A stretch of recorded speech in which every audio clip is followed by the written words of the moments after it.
Sejarah kota Taif, tempat hijrahnya Rasulullah. Mengutip dari buku Sirah Nabawiyah, kota Taif dihuni oleh orang-orang kaya dan para pemuka kaum Quraisy yang membangun istana-istana di sana. Namun, kekayaan yang melimpah tersebut justru mengakibatkan kerusakan moral masyarakat. Orang kaya yang tinggal di kota Taif dikenal gemar melakukan perbuatan riba, zina, dan meminum khamar.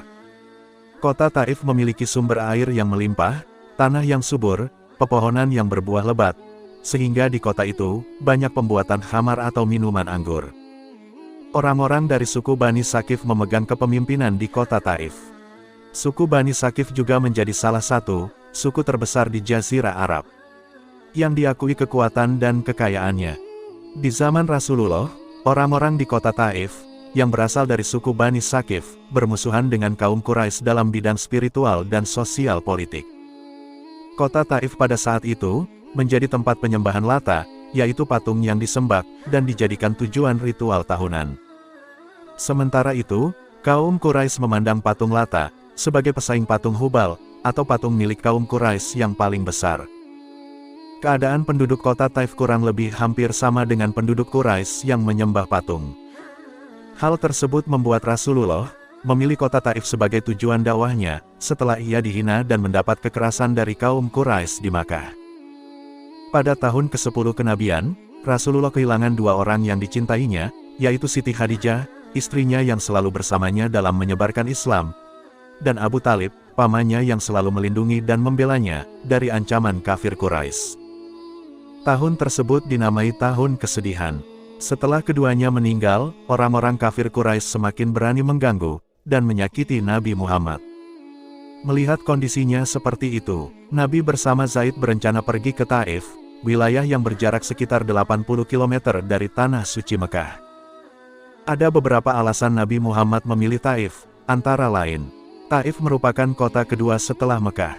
Di Taif ada Bani Sakif, salah satu suku Arab yang paling kuat. Jika mereka memeluk Islam, maka akan menjadi kekuatan besar yang mendukung dakwah Nabi.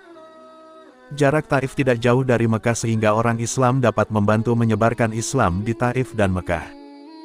Nabi Muhammad pergi ke Taif untuk meminta bantuan serta perlindungan dari keluarganya yang berada di kota itu, yaitu Kinanah yang bergelar Abu Jalail dan Mas'ud yang bergelar Abu Kuhal serta Habib. Mereka adalah para pembesar dan penguasa di Taif yang berasal dari keturunan Sakif. Nabi Muhammad berharap dakwahnya diterima oleh masyarakat Taif. Akan tetapi harapan itu tidak menjadi kenyataan, karena mereka tidak mau memberikan perlindungan dan bantuan apapun kepada Nabi Muhammad. Mereka menolak membantu Nabi Muhammad, karena mereka menghindari perselisihan dengan masyarakat Mekah. Selain itu mereka telah terhasut oleh pengaruh Abu Jahal, dan para pembesar kafir Quraisy, yang memberitakan bahwa apa yang diajarkan Muhammad adalah kebohongan-kebohongan besar dan akan menyesatkan bangsa Arab. Sebelum kita melanjutkan kisah ini, mari kita dukung channel FM Official untuk semakin berkembang.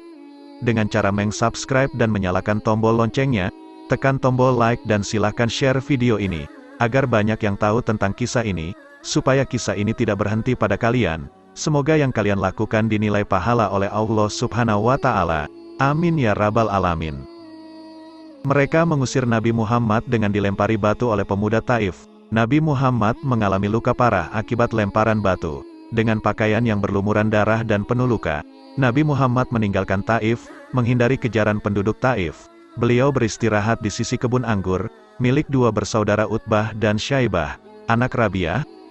Lalu Rasulullah mengutus seorang lelaki dari Huza'ah, untuk menemui Mutam bin Adi dan mengabarkan bahwa Rasulullah ingin masuk ke Mekah, dengan perlindungan darinya. Keinginan Rasulullah ini diterima oleh Mutam, sehingga akhirnya Rasulullah kembali memasuki Mekah. Meskipun hijrah ke Taif tidak menghasilkan dukungan yang diharapkan, peristiwa ini merupakan bagian penting dari ujian, dan ujian yang dihadapi oleh Nabi Muhammad dalam menyebarkan Islam. Ini juga menunjukkan ketabahan dan keteguhan hati beliau, dalam menghadapi tantangan dan penolakan. Peristiwa hijrah ke Taif mengajarkan kita tentang pentingnya kesabaran, keteguhan hati, dan kepercayaan kepada Allah dalam menghadapi rintangan dan ujian dalam hidup. Meskipun menghadapi penolakan dan kesulitan, Nabi Muhammad tetap tegar, dan terus berjuang untuk menyebarkan ajaran Islam demi kebaikan umat manusia. Wallahu alam. Demikianlah kisah ini, semoga bermanfaat, lebih dan kurangnya mohon maaf. Wassalamualaikum.